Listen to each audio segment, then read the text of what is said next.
નમસ્કાર.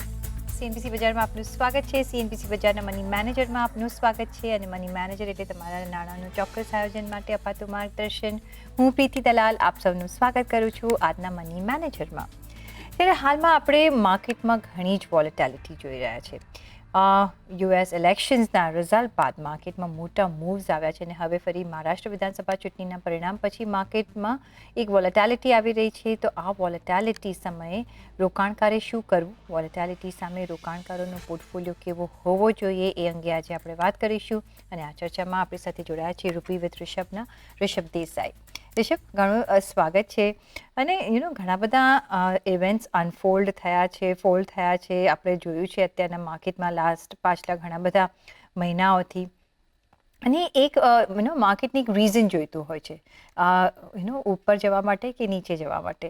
અને એક કરેક્શન, એક આપણે મોટો ફેઝ જોયો છે. કઈ રીતના તમે જોઈ રહ્યા છો? કારણ કે આ અને જે પણ માર્કેટમાં જે સિચ્યુએશન આવતી હોય, આપણો પોર્ટફોલિયો એવો હોવો જોઈએ કે બધાને એક ફાઇટ બેક કરી શકીએ. અને ત્યારે જ આપણે ડિફેન્સિવ પોર્ટફોલિયોની વાત કરતા હોઈએ છીએ. અને જેને રોકાણ કરવું હોય એક મ્યુચ્યુઅલ ફંડ થકી પણ રોકાણ કરી શકે છે, સો દેટ રાતમાં જરા સારી ઊંઘ આવી જાય. તો જો ડિફેન્સિવ મ્યુચ્યુઅલ ફંડ પોર્ટફોલિયો આપણે જો આ બધી જ સિચ્યુએશન માટે અને કરંટ વોલેટાઇલ માર્કેટ સિચ્યુએશન માટે જો બિલ્ડઅપ કરવો હોય તો કઈ રીતના કરી શકાય? પ્રીતિ, પહેલા તો તમારો ખૂબ ખૂબ આભાર મને શો પર બોલાવવા માટે. હું પહેલા થોડું તમારા દર્શકોને સમજાવી દઉં કે આ કરેક્શન આવ્યું કે જ્યારે પણ આપણે હિસ્ટોરિકલી જોયું છે કે જે પણ વસ્તુ એસ્પેશિયલી માર્કેટ જ્યારે પણ બહુ ઊંચું જાય છે તો એક નીચે તો સ્વાભાવિક છે કે આવવાનું છે. That is the fundamental law of gravity. તમે કાંઈ પણ ઉપર ફેંકશો તો ઓટોમેટિકલી ધરતી તો નીચે ખેંચવાની છે. સેમ રીતના માર્કેટ્સ પણ એવી રીતના જ ફંક્શન કરે છે. કંઈ પણ વધારે ઉપર વયું જાય ફંડામેન્ટલી આમ શિફ્ટ થઈને ફંડામેન્ટલ્સના બેસિસ પર નહીં પણ પ્યોરલી બેસિસ ઓન વેલ્યુએશન્સ પર કંઈ પણ વસ્તુ બહુ ઉપર વહી જાય, માર્કેટ્સ ઉપર વહી જાવ, it is very natural that the markets historically has come down. હમણાં આ કરેક્શન મેઇનલી બે વજહથી થયું છે પ્રીતિ. એક તો અર્નિંગ્સ કેચઅપ નથી કર્યા. આપણે હમણાં જેટલા પણ કંપનીના અર્નિંગ જોઈએ છે મોટી ફ્લેટિશ જ આવ્યા છે. ઘણા બધા ડાઉનગ્રેડ પણ ઓન ધી અધર હેન્ડ જોવા મળ્યા છે, રાઈટ? અને ઓન ધી અધર હેન્ડ એટલી બધી લિક્વિડિટી આવી ગઈ.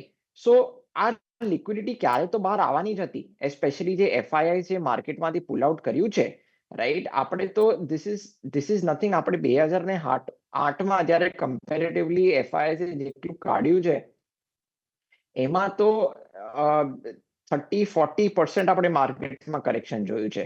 સો in today's scenario DIIs have done a fabulous job કે માર્કેટ્સને બહુ સરસ રીતના બેલેન્સ આઉટને સંભાળી લીધું છે. આ જે કરેક્શન આવ્યું છે is still very mild or moderate, let me put it in that sense.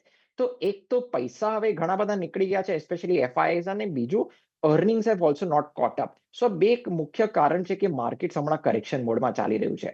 Of course મહારાષ્ટ્રનું જે વિધાનસભાનું ઇલેક્શન જે આવ્યું, વિચ વોઝ વેરી પોઝિટિવ, કે બીજેપી અને એનડીએની અલાયન્સ હવે બનશે ને સરકાર બનાવવા જાય છે. તો આજે if you actually go to see the markets on the contrary around 2% પોઝિટિવમાં છે, રાઈટ? પણ સી ધીસ આ શોર્ટ ટર્મ સ્પાઇક મને નજર આવી રહ્યો છે. માર્કેટ્સ મે રિમેન ફ્લેટિશ જ્યાં સુધી માર્કેટનું બેકબોન છે ફંડામેન્ટલ્સ, અને ફંડામેન્ટલ્સનું બેકબોન છે અર્નિંગ્સ. સો જ્યાં સુધી અર્નિંગ્સ નહીં આવે, નહીં દેખાય માર્કેટમાં, માર્કેટ થોડું ફ્લેટિશ યા ફિર કરેક્શન મોડમાં રહેવાનું છે. હવે to answer your question very પ્રિસાઇઝલી, કે જ્યારે માર્કેટ પડે છે તો આપણે કેવી રીતના બચાવી શકીએ આપણા પોર્ટફોલિયોને? See, there is no shortcut. જ્યારે માર્કેટ પડશે તો you have to be prepared, investors have to be prepared કે તમારો પ્યોર ઇક્વિટી પોર્ટફોલિયો નીચે જવાનો જ છે. તમે ડિફેન્સિવ બેસ્ટ રીતના કેવી રીતના થઈ શકો કે તમે તમારું ગોલ શું છે એ તમે બરોબર ધ્યાનમાં રાખો. તમારો ટાઈમ હોરાઇઝન શું છે કે આમાં આપણે એક લાંબો ટાઈમ હોરાઇઝન હોવો જોઈએ. રિસ્ક એપેટાઇટ એટલે આમાં ઇન્વેસ્ટર્સે સમજવું પડે કે ઇક્વિટી માર્કેટ છે તો હાઈ રિસ્ક રહેવાનું છે, એટલે આપણે એક હાઈ રિસ્કની મેન્ટાલિટી આપણે મગજમાં રાખવી જોઈએ. અને most importantly two follow asset allocation. આપણે ઇક્વિટીમાં બહુ લલચાવીને, લાલચમાં આવીને, ગ્રીડમાં આવીને બહુ અગ્રેસિવ નહીં થઈ જવાનું. ઓફકોર્સ વોરેન બુફે કે છે જ, રાઈટ, કે when markets are fearful one should be greedy. પણ એ ગ્રીડી પણ આપણા લિમિટમાં રહેવાનું, આપણી લિમિટની બહાર આપણે વધારે ગ્રીડી થવા જઈએ તો બધું ધોવાઈ જશે in the end of the day. So one is understand your goal, understand your time Horizon, risk appetite, and most importantly asset allocation તમે ફોલો કરશો તો તમે ઓલવેઝ ડિફેન્સિવ સાઇડમાં, એટલે તમને સરસ ઊંઘ પણ આવશે અને તમને આમ કહેવા જઈએ ને કે એક આ ફેઝ તમને વધારે તમારા વોલેટ પર કે તમારા પોર્ટફોલિયો પર તમને પિંચ પણ નહીં થાય. એક બીજું એક સરસ રીતના છે ટુ બી ડિફેન્સિવ ઇઝ, મેં જે પહેલા કહ્યું હતું કે when markets are fearful one needs to be greedy. પણ again greedy in your own limit, આપણી જેટલી ચાદર હોય એટલી જ ગ્રીડી થવાનું, રાઈટ? સો જ્યારે માર્કેટ નીચે પડે, the best way to be defensive is to be more aggressive in the equity markets. અગર તમારી પાસે કેશ ઇન હેન્ડ હોય, તમારી પાસે લાંબો સમય હોય અને તમે રિસ્ક લઈ શકો છો, તો તમે વધારે અગ્રેસિવલી તમે ઇન્વેસ્ટ કરો માર્કેટ્સમાં. ઓફકોર્સ હું એમ નથી કહેતો કે બધું એક સાથે ઇન્વેસ્ટ કરો, થોડું 2-3 મહિનામાં સ્ટેગર્ડ રીતના તમે કરો. બીજું, અગર તમે લમસમ બહુ અગ્રેસિવલી ના કરી શકતા હોય તો જે એસઆઈપી છે, એસઆઈપી ને તમે 10-20% તમે ટોપઅપ કરી શકો છો, રાઈટ? તો તમે જ્યારે માર્કેટ બેર ફેઝમાં હોય, કરેક્શન ફેઝમાં હોય, તો તમે વધારે યુનિટ્સ પણ અક્યુમ્યુલેટ કરી શકશો. અને જ્યારે ફ્યુચરમાં જ્યારે માર્કેટ કરેક્શન આવશે ને, તો એ તમારો પોર્ટફોલિયો બહુ ઓછો પડશે કમ્પેરેટિવલી. તમે જ્યારે પીક પર લીધું હશે ને તો વધારે પડશે, અને તમે માર્કેટ કરેક્શનમાં રહેશો તો ફ્યુચર માર્કેટ કરેક્શન્સમાં હું એમ નથી કહેતો કમ્પ્લીટલી પ્રોટેક્ટ થઈ જશે, પણ your capital will be very well protected, Preeti. Absolutely. અને એટલે જ આપણે બાય ઓન ડિપ્સની કે ઘટાડે તમે ખરીદી કરો. આપણે ઓલવેઝ કહેતા આવ્યા છે ને, રિષભ, જ્યારે માર્કેટ ચડતું હોય તો બધાને ગમે છે, પણ ત્યારે એક્સપેન્સિવ પણ હોતું હોય છે. પણ એ સાયકોલોજીકલ ફેક્ટર હોતો હોય છે કે માર્કેટ ચડે છે means is good, now we can by. પણ જ્યારે માર્કેટ જ્યારે પડતું હોય છે ને, જ્યારે કરેક્શન ફેઝમાં જતું હોય છે, તો પણ એક વધારે ઓપોર્ચ્યુનિટીઝ બનતી હોય છે. એ આપણે લોકો નથી સમજી શકતા, કારણ કે એમ લાગે છે કે ઓ ગોડ, મેં તો જેટલા ઇન્વેસ્ટ કર્યું હતું તો હવે નીચે પડી રહ્યું છે. પણ તમને માર્કેટ ઓપોર્ચ્યુનિટી આપે છે તમારો પોર્ટફોલિયોને વધારવા, એવરેજ આઉટ કરવા, એક્સપેન્ડ કરવા. નહીં તો તમને એમ લાગશે કે હવે તો વેલ્યુએશન વધી ગયા, તો હવે હું કઈ રીતના એન્ટર કરું. સો આ બધી જ ઓપોર્ચ્યુનિટીઝ માર્કેટ આપે છે ને, એ બધી જ ઓપોર્ચ્યુનિટીઝ આપણે ગ્રેબ કરવાની છે. અને એ ક્યારે કરી શકીએ? જ્યારે આપણે એક સ્ટ્રોંગ પોર્ટફોલિયો એમાં જો બનાવીએ છીએ તો. હવે ડિફેન્સિવ પોર્ટફોલિયોની આપણે જ્યારે વાત કરી રહ્યા છે રિષભ, કઈ રીતના આપણે બનાવી શકીએ? બિકોઝ કઈ સિચ્યુએશન આગળ આપણી સામે આવશે, we don't know. Of course market experts આપણે વાંચતા હોય, સ્ટડી કરતા હોય, તો આપણને મોર લેસ ખબર હોતી હોય છે કે કઈ ઇવેન્ટ્સ ચાલી રહ્યા છે, કઈ રીતના રિઝલ્ટ્સ આવી રહ્યા છે, કઈ રીતના કઈ ઇન્ડસ્ટ્રી પરફોર્મ કરી રહી છે, કઈ રીતના ગવર્મેન્ટ રિફોર્મ્સ આવી રહ્યા છે. એ બધું ડિમાન્ડ અને સપ્લાયની આપણે જ્યારે વાત કરતા હોઈએ છીએ તે ધ્યાન રાખતા હોઈએ છીએ. કઈ રીતના એવો પોર્ટફોલિયો આપણે બિલ્ડઅપ કરી શકાય, અને કઈ કેટેગરીઝ ઓફ ફંડ્સમાં આપણે નજર રાખવી જોઈએ જો આપણે એક ડિફેન્સિવ પોર્ટફોલિયો બનાવવો હોય? ને each and every class will need, એવું છે કે યંગસ્ટર્સ હોય, મિડલ એજ હોય, મોર જે માર પડતો હોય છે, સિનિયર સિટીઝનને પડતો હોય છે. કઈ રીતના તમે એડવાઇસ કરશો?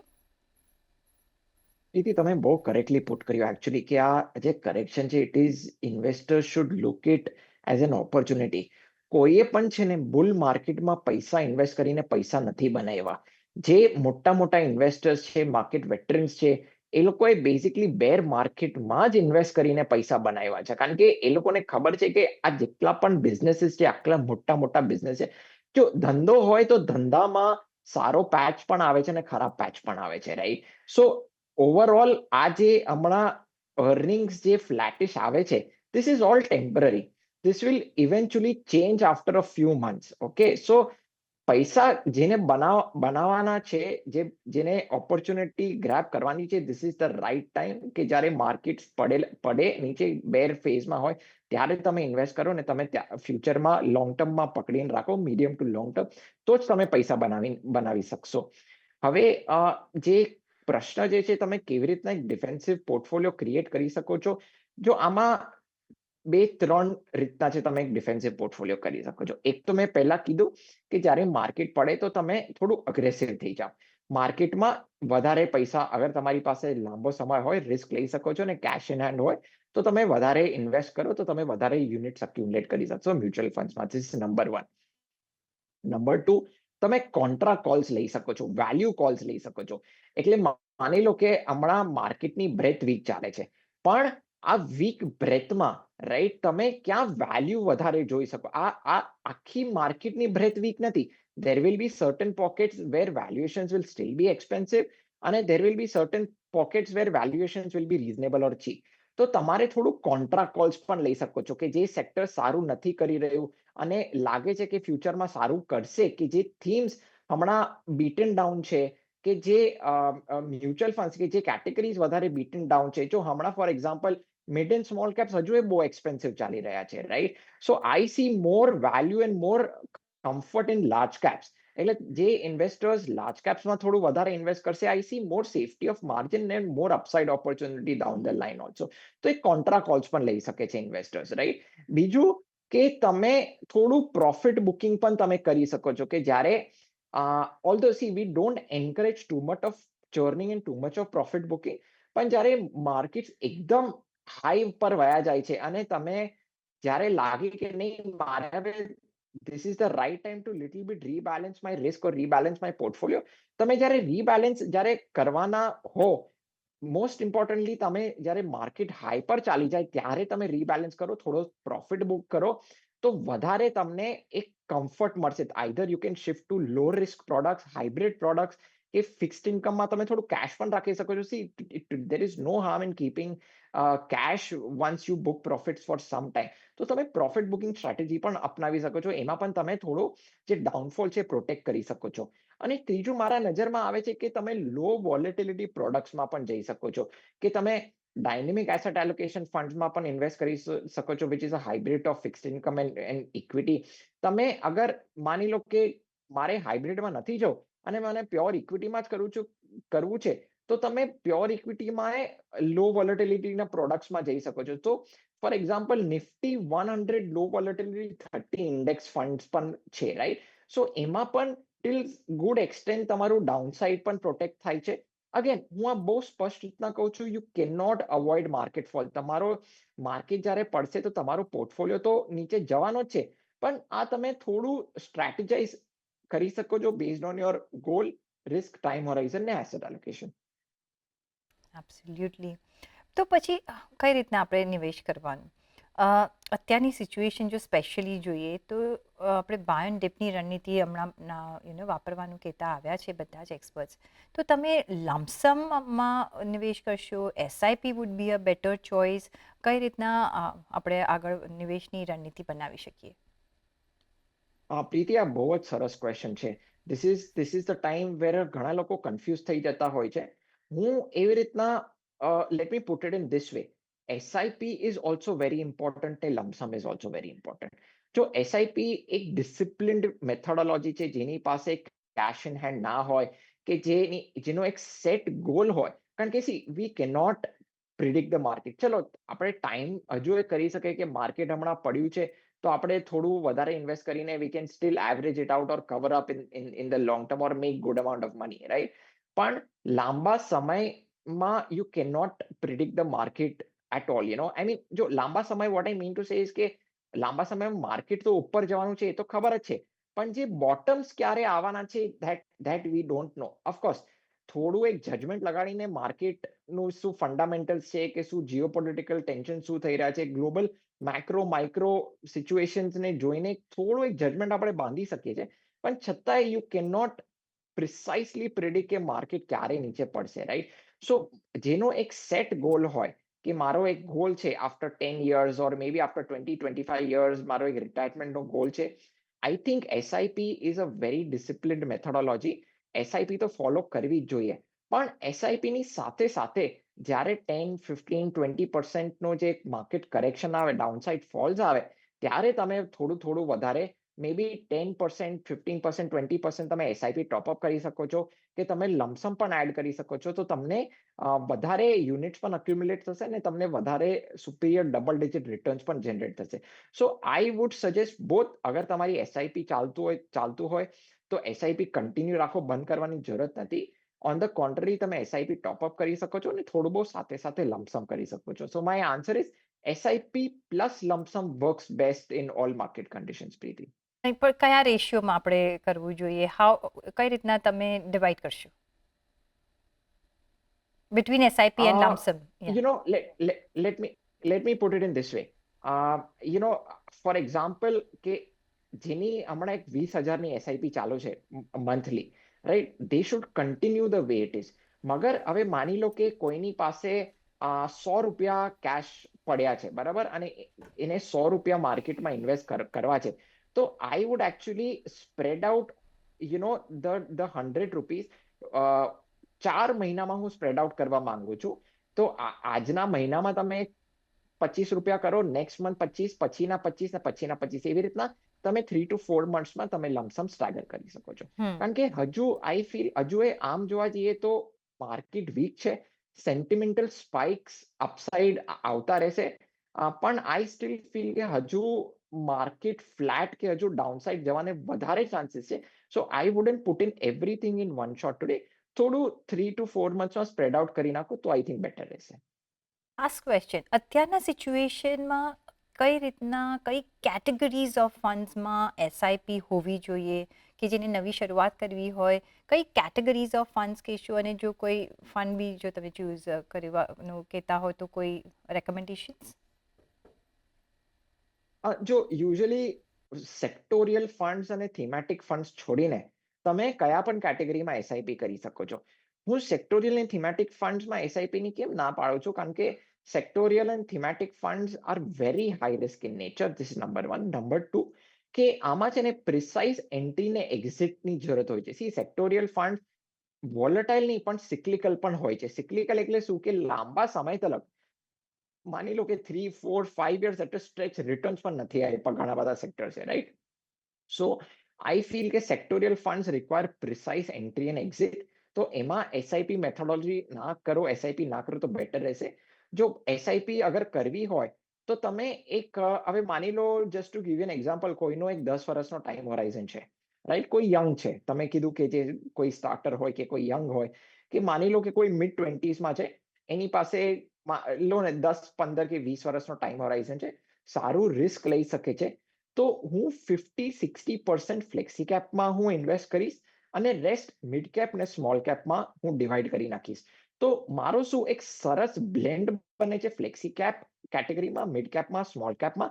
અને ફ્લેક્સી કેપમાં પણ અલગ અલગ ફંડ્સ આવતા હોય છે, કે વેલ્યુ ઓરિએન્ટેડ પણ ફંડ્સ આવતા હોય છે, ગ્રોથ ઓરિએન્ટેડ પણ ફંડ્સ આવતા હોય. સો આમાં તમે અલગ અલગ કેટેગરીઝમાં પણ ડાયવર્સિફિકેશન થાય છે, માર્કેટ કેપિટલાઇઝેશનમાં પણ ડાયવર્સિફિકેશન થાય છે, અને મોસ્ટ ઇમ્પોર્ટન્ટલી સ્ટાઇલ, વેલ્યુ અને ગ્રોથ બેઉમાં પણ ડાયવર્સિફિકેશન થાય છે. સો પ્રોબેબલી 50-60% ફ્લેક્સી કેપ ફંડ્સ અને બીજા મિડ કેપ અને સ્મોલ કેપ ફંડ્સમાં તમે ઇક્વલી ડિવાઈડ કરી શકો છો. ઓકે, અને હવે શરૂઆત કરીશું દર્શકોના સવાલોના જવાબ સાથે. પહેલો જે સવાલ આવી રહ્યો છે ઋષભ વિશ્વેન્દ્રસિંહનો જામનગરથી, ગુજરાતથી આ સવાલ આવી રહ્યો છે, કે પૂછી રહ્યા છે કે રોકાણ માટે કયું ગોલ્ડ ETF સારું રહેશે, અને શું અત્યારના તમે ગોલ્ડ ETFમાં આ લેવલથી પણ રોકાણ કરવાની સલાહ આપશો? Preeti, unexpectedly, gold somehow did very well this year. અને it is all thanks to કે જે geopolitical tensions આવ્યા, અને gold is always considered to be a safe haven. તો વધારે પૈસા ગોલ્ડમાં પણ ગયા છે. અને plus central bankers globally, especially ચાઇનાએ બહુ જબરજસ્ત ખરીદી કર્યું છે. સો these were mainly the two reasons why gold has shot up quite a lot. આનાથી વધારે ગોલ્ડ ઉપર જવાના ચાન્સીસ છે? આન્સર ઇઝ અ યસ, પણ થોડું મોડરેટ ફોર્મમાં જશે. I don't see, unless until કંઈક બહુ જ અલગ સિચ્યુએશન આવી ગઈ, જીઓપોલિટિકલ કંઈક વધારે જ એસ્કેલેટ ટેન્શન થઈ ગયા, તો gold can further spike up more. અને સેન્ટ્રલ બેન્કર્સે અગર બહુ જબરજસ્ત બાયઆઉટ કરી નાખ્યું ગોલ્ડમાં, then also there is a very good reason that gold will shoot up quite aggressively. So let me put it in this way. થોડું બહુ એલોકેશન ગોલ્ડમાં કરી શકે છે at this point of time. હું વધારે અગ્રેસિવ નથી જવા માંગતો, કારણ કે ગોલ્ડ ઓલરેડી બહુ એક્સપેન્સિવ થઈ ગયું છે. આઈ થિંક ગોલ્ડ કરતા વધારે સિલ્વરના વધારે ચાન્સીસ છે to move upwards little more faster. પણ see, gold is more consistent compared to silver. Silver is more volatile. So હું એવી રીતના કહેવા માંગુ છું કે ગોલ્ડમાં તમે ઇન્વેસ્ટ કરો, પણ થોડું લો ટુ મોડરેટ એલોકેશન આપો, કારણ કે વી ડોન્ટ નો આગળ શું પોઝિશનિંગ છે ગોલ્ડની, શું કઈ ડિરેક્શન, આમ તો મોડરેટ પેસમાં ઉપર જવાના ચાન્સીસ છે, પણ we still don't have a very clear picture of how gold will function going ahead. We are at a very very delicate juncture today, કારણ કે આપણા અર્નિંગ્સ પણ એકલા ખરાબ આવ્યા છે, મતલબ એકલા સરસ નથી આવ્યા, અને global scenarios are still very unpredictable. તો થોડું મોડરેટ એલોકેશન કરો, લો ટુ મોડરેટમાં કરો, બહુ અગ્રેસિવ હમણાં ગોલ્ડમાં નહીં થઈ જાઓ. અગેન ગોલ્ડમાં પણ જેને ઇન્વેસ્ટ કરવું હોય, બાય ઓન ડિપ્સની સ્ટ્રેટેજી રાખો. જ્યારે પણ ગોલ્ડ 5% ડિપ થાય, that is a very good time to start actually buy. પણ હમણાં થોડું બહુ ગોલ્ડમાં ઇન્વેસ્ટ કરી શકે છે. સો આઈ થિંક મારા ધ્યાનમાં એક કોટકનું ગોલ્ડ ફંડ છે, દેટ ઇઝ વેરી ગુડ. વિશ્વેન્દ્રભાઈ કોટક ગોલ્ડ ફંડમાં ઇન્વેસ્ટમેન્ટ કરી શકે છે at this point of okay, time. તો એક પણ 5 again low to moderate allocation રાખે તો ઓકે બેટર રહેશે. ઓકે, તો લો ટુ મોડરેટ એલોકેશન રાખજો. એક થોડું કૂલ ડાઉન થવા તો 5-1% પછી, પણ જો તમારે કરવું જ હોય તો કોટકનો એક ETF ગોલ્ડ પ્લાન છે, એમાં તમે નિવેશ કરી શકો છો, પણ ફૂલ્લી તમે ઇન્વેસ્ટ નહીં કરતા, એક થોડુંક પાર્ટ્સમાં તમે અહીંયા નિવેશ કરજો. નેક્સ્ટ સવાલ હેમલ કંસારાનો છે. એમને એમના થોડા રોકાણ ચડાવ્યા છે. HDFC mid cap opportunity fund ગ્રોથમાં એમનું રોકાણ છે, HSBC focus fund, Mirae Asset large and mid કેપમાં એમનું રોકાણ છે, Sundaram balance advantage fund, Aditya Birla Sun Life manufacturing fund. આ જે ફંડ સિલેક્શન છે, તમને લાગે છે કે યોગ્ય છે આગળ જતા? પ્રીતિ, એમને તો કશું જ એકચ્યુઅલી મેન્શન નથી કર્યું કે એમનો શું ગોલ છે. દર્શકોને ખાસ ધ્યાનમાં રાખવું જોઈએ કે જ્યારે પણ ક્વેરીઝ આપે તો ગોલ શું હોય, કે એમનું રિસ્ક એપેટાઇટ શું છે, ટાઈમ હોરાઇઝન શું છે. આવી રીતના કહેશે તો મને થોડું ઓર ઇઝી પડશે to give a very clear picture. પણ just from fund selection point of view, જો HDFC mid cap opportunity is a good fund. See although બહુ મોટો ફંડ છે, 70,000-75,000 કરોડનો ફંડ છે, but it's still benchmark hugging fund છે. હજુ આમ સારું કરી રહ્યું છે. Mirae Asset large and mid cap is also a very good fund. HSBC નો ફોકસ્ડ ફંડ કરતા I would prefer to go for an SBI focus fund. That is what I would do. કારણ કે SBI focus fund Indian ઇક્વિટીઝમાં invest કરે છે અને US ઇક્વિટીઝમાં invest કરે છે. ત્રીજું કે જે ચોથું ફંડ જે SBI બેલેન્સ એડવાન્ટેજ ફંડ છે, એની કરતા I would go for an Edelweiss balance advantage fund or an ICICI Prudential balance advantage fund. અને જે પાંચમું જે ફંડ છે, જે આદિત્ય બિરલાનું જે મેન્યુફેક્ચરિંગ ફંડ છે, I am not encouraging manufacturing or sectorial bets at this point of time. કારણ કે એમની પાસે કોઈ સ્મોલ કેપ ફંડ નથી, તો rather than taking so much of risk in sectorial bets, તો હું એવી રીતના ઈચ્છું છું કે મેન્યુફેક્ચરિંગનો ફંડ હટાવીને કોઈક એક સ્મોલ કેપ ફંડમાં ઇન્વેસ્ટ કરે તો મારા ખ્યાલમાં બેટર હશે. તો either DSP small cap fund યા ફિર કોટક સ્મોલ કેપ ફંડમાં જઈ શકે છે. પણ again this is purely and purely based on just fund selection, કારણ કે મારી પાસે બીજું કશું એડિશનલ ડેટા નથી એમનો. તો હેમલભાઈ, તમે ઘણું ઓછી અમને માહિતી આપી છે, એટલે અમે તમને ઉપરથી જ અમે પણ તમને એક સલાહ આપી શકીએ છીએ, બિકોઝ અમારી પાસે ફૂલ ડિટેલ નથી. પણ તમે ઓફકોર્સ જે ફંડ સિલેક્શન બેઝ પર જો તમે સવાલ પૂછ્યો છે, તો અમારો આ એક ઓલ્ટરનેટિવ છે જે તમે ધ્યાનમાં રાખી શકો છો. તો એ સાથે જ રિષભ, રજા લેવાનો સમય થઈ ગયો છે. ઘણો આભાર તમારો અમારી સાથે આજે જોડાવા બદલ. અને એ સાથે જ મને પણ આપશો રજા, પણ રજા લેતા પહેલાં તમને જણાવી દઈએ કે પર્સનલ ફાઇનાન્સના તમારા સવાલ અમને મોકલો તમારું નામ, શહેર, ઉંમર સાથે. ઈમેલ કરો અમને money@nw18.com પર, ફેસબુક પર લખો અમને facebook.com/CNBC બજાર પર, અને ટ્વીટ પણ કરી શકો છો twitter.com/CNBC બજાર પર. અને સાથે જ મને આપશો રજા, પર જોડાયેલા રહેજો CNBC બજાર સાથે. નમસ્કાર.